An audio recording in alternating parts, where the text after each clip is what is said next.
दोस्तों, स्विट्जरलैंड दुनिया के फाइनेंशियल हब्स में से एक है, जहां पर सभी देशों के अमीरों ने अपना पैसा या तो इन्वेस्ट किया हुआ है या फिर उसे स्विस बैंक अकाउंट्स में सेफली रखा हुआ है। स्विट्जरलैंड के साथ लेकिन बहुत सारे काले धन के मामले भी सामने आते रहे हैं। इस समय एशिया में भी एक स्विट्जरलैंड बन गया है। सिंगापुर को एशिया का स्विट्जरलैंड कहा जाता है और पिछले कुछ समय से देखा जा रहा है कि चाइनीज लोग अपना पैसा चीन से निकालकर सिंगापुर ले जा रहे हैं। पर क्यों? क्या चाइनीज लोगों के लिए सिंगापुर पूरी तरह से नया स्विट्जरलैंड बन गया है? आइए जानते हैं आज के इस वीडियो में। बस अंत तक बने रहिएगा हमारे साथ। लेकिन वीडियो शुरू करने से पहले अगर आप चैनल पर नए हैं या आपने अभी तक चैनल को सब्सक्राइब नहीं किया है तो चैनल को सब्सक्राइब करना और बेल आइकॉन दबाना बिल्कुल ना भूलें। दोस्तों, सिंगापुर के बारे में जानने से पहले हमें ये जानना होगा कि स्विट्जरलैंड का इकोनॉमिक मॉडल क्या है। स्विट्जरलैंड ने अपना इकोनॉमिक मॉडल फाइनेंस सर्विसेज पर बेस किया था, यानी कि स्विट्जरलैंड में बड़ी बड़ी कंपनीज और बैंक्स हैं जो बाकी लोगों के पैसों को अलग अलग जगह निवेश करती हैं और ग्रो करती हैं। इसके साथ साथ कम टैक्सेस के कारण सिंगापुर एक टैक्स हेवन भी है, यानी कि बहुत सारी इंटरनेशनल कंपनीज अपने आप को स्विट्जरलैंड जैसे देशों में रजिस्टर करती हैं और फिर यहाँ कम टैक्स देकर अपने असली देश में ज्यादा टैक्स देने से बच जाती हैं।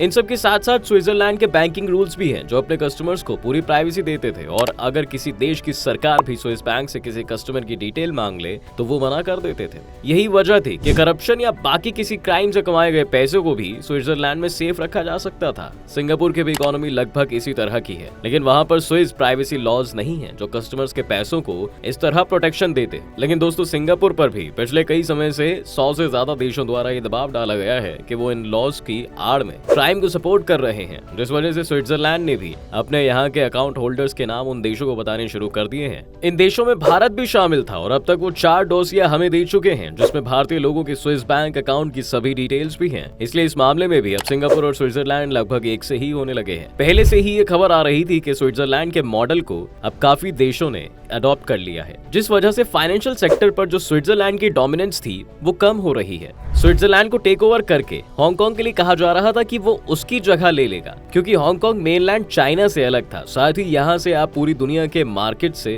कनेक्टेड रहते थे, जिस वजह से हांगकांग का मार्केट भी बूम कर रहा था। लेकिन फिर जैसा कि हमने 2020 के करीब देखा कि किस तरह हांगकांग की सड़कों पर शी जिनपिंग की सरकार ने ऑपरेशन चलाया और साथ ही हांगकांग को पूरी तरह चीन के कंट्रोल में कर लिया। इस एक मूव से इंटरनेशनल बिजनेसेस काफी घबरा गए, क्योंकि कोई भी कंपनी अपना पैसा चीनी सरकार के अंडर नहीं रखना चाहती। उन्हें मालूम है कि ये वहां पर वो कितना अनसेफ है और इसी वजह से जो लोग ट्रेडिशनली हांगकांग को प्रेफर करते थे वो अब सिंगापुर की तरफ जाने लगे हैं। सिर्फ फॉरेन इन्वेस्टर्स ही नहीं बल्कि बहुत सारे चाइनीज इन्वेस्टर्स और स्टार्टअप फाउंडर्स ने भी इस रास्ते को अपनाया है और इसके पीछे भी यही कारण था कि वो अपने पैसे और अपनी कंपनीज के साथ चाइनीज गवर्नमेंट को ट्रस्ट नहीं कर सकते। अगर आप आंकड़ों पर जाएंगे तो 2010 से 2016 के बीच में हांगकांग में number of transactions, equities, deposits या फिर म्यूचुअल फंड्स और इंडेक्स फंड्स की ग्रोथ सिंगापुर के मुकाबले ज्यादा तेज थी। लेकिन 2017 से 2020 के बीच में ये तेजी से नीचे आने लगी। फाइनेंशियल टाइम्स के हिसाब से चीन में फैमिली ऑफिसेज, यानी कि वो फंड्स या इन्वेस्टमेंट प्लेटफॉर्म्स जो कि फैमिलीज की वेल्थ को मैनेज करने में मदद करती हैं, उनकी संख्या 2018 से 2021 के बीच में सिंगापुर में 1400% तक बढ़ी है।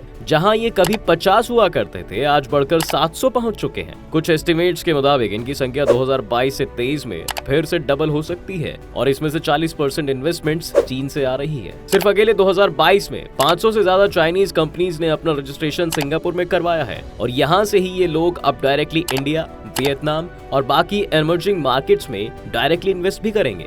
दोस्तों, चीन के लिए उनके यहाँ से पैसों का सिंगापुर शिफ्ट होना कोई अच्छी बात नहीं है, लेकिन इसमें उनकी ही गलती है। शी जिनपिंग की जीरो कोविड पॉलिसी ने सभी बिजनेसेस और इन्वेस्टर्स को डरा दिया था, क्योंकि बिजनेस को अगर इस तरह इंटरप्ट किया जाएगा तो कोई भी इकोनॉमी अच्छे से फंक्शन नहीं कर पाएगी। यही वजह है कि इस पॉलिसी को वापस लेने के बावजूद भी चाइनीज लोगों का सिंगापुर की तरफ जाना रुका नहीं है, बल्कि बढ़ गया है। 2022 में करीब 2800 से ज्यादा हाई नेट वर्थ वाले लोग सिंगापुर आकर शिफ्ट हुए हैं। वैसे तो ये डेटा मौजूद नहीं है कि इसमें से किस देश से कितने लोग आए हैं, लेकिन एस्टिमेट्स यही लगाए जाते हैं कि इसमें से ज्यादातर लोग चाइनीज ओरिजिन के हैं। वैसे मजेदार बात तो ये है कि इस वक्त की हर क्राइसिस की तरह इस क्राइसिस में भी यूक्रेन वॉर का रोल हमें दिखाई देता है। यूक्रेन वॉर की वजह से बहुत सारे चाइनीज इन्वेस्टर्स ने ये देख लिया कि अगर कोई भी वॉर होती है तो इकोनॉमिक सैंक्शंस किस तरह इकोनॉमी को बर्बाद कर सकते हैं। सिर्फ इतना ही नहीं, दुनिया भर में उनका जो पैसा मौजूद है उसे भी फ्रीज किया जा सकता है और इस बारे में वो कुछ नहीं कर पाएंगे। चाइनीज बिजनेसेस को ये डर लगा हुआ है कि शी जिनपिंग की अग्रेसिव पॉलिसीज एक दिन उन्हें ताइवान पर हमला करने के लिए मजबूर कर देगी। जब ऐसा होगा तब उनकी वेल्थ खतरे में आ जाएगी। दोस्तों ये भी एक वजह है कि चाइनीज बिजनेसेस अपने लिए एक न्यूट्रल जगह तलाश कर रहे हैं और सिंगापुर इस डेफिनेशन में बिल्कुल परफेक्टली फिट होता है। लेकिन ये भी देखना होगा कि कब तक सिंगापुर इतने सारे लोगों को सस्टेन करके रख सकता है, क्योंकि वहां पर इतने लोगों के कारण प्रॉपर्टी के रेट्स लगातार बढ़ते जा रहे हैं। और हमें ये भी नहीं भूलना चाहिए कि सिंगापुर एक शहर जितना देश है, जिस वजह से उसकी कुछ लिमिटेशंस भी है। अकेले 2022 में वहां घर के प्राइसेस 8.6% तक बढ़े हैं। पर कहीं ना कहीं देखा जाए तो चीन के लिए और भी कई तरीके से सिंगापुर एक अच्छी डेस्टिनेशन है। सिंगापुर की बहुत समय से ये पॉलिसी रही है कि वो एजुकेशन को बहुत सीरियसली लेते हैं, जिस वजह से वहाँ की लगभग सारी पॉपुलेशन लिटरेट है और इसी से उन्होंने ऐसी इंडस्ट्रीज में कदम रखा है जहाँ हाईली स्किल्ड वर्कफोर्स की जरूरत होती है। आज सिंगापुर में robotics, AI, machine learning, high skill manufacturing, aerospace parts manufacturing जैसी इंडस्ट्रीज उनकी इकोनॉमी में एक बड़ा रोल प्ले करती हैं, जिससे वहां की वर्कफोर्स के लिए सिर्फ हाई पेइंग जॉब्स अवेलेबल हैं, क्योंकि बाकी सभी लो स्किल टास्क को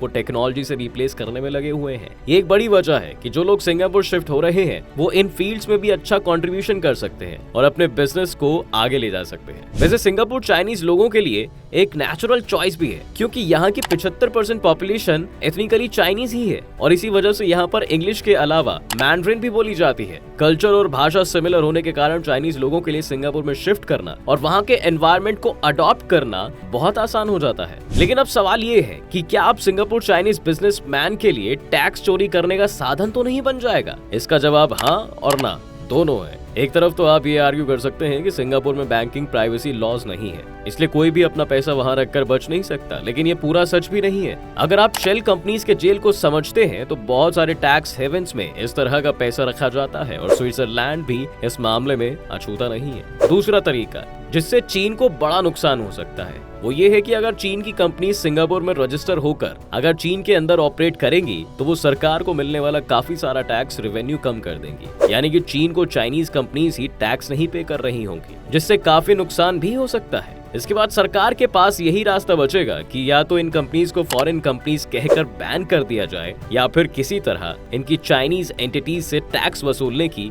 कोई प्रोसेस स्टेब्लिश की जाए। पर दोस्तों जो भी है ये पूरी कहानी तो यही दर्शा रही है कि चीन से पहले फॉरेन इन्वेस्टर्स और अब चाइनीज इन्वेस्टर्स के भी भरोसे उठ गए हैं। जिस तरह चीन से एप्पल समेत कई कंपनीज बाहर होकर नई कंट्रीज की तरफ मूव कर गई हैं, अभी चाइनीज कंपनीज भी यही कर रही हैं। क्या वक्त रहते शी जिनपिंग इसे संभाल पाएंगे या चीन की इकोनॉमी आने वाले वक्त में श्रिंक होने लगेगी? साफ तौर पर तो अभी कुछ नहीं कहा जा सकता, लेकिन आप इसके बारे में क्या सोचते हैं हमें अपनी राय कमेंट सेक्शन में जरूर लिखकर बताएं। उम्मीद है आपको आज के इस वीडियो में आपको काफी कुछ नया मिला होगा। अगर ये वीडियो पसंद आई हो तो लाइक और शेयर जरूर करना। चैनल पर अगर नए हो तो चैनल को सब्सक्राइब भी करना बिल्कुल ना भूलें।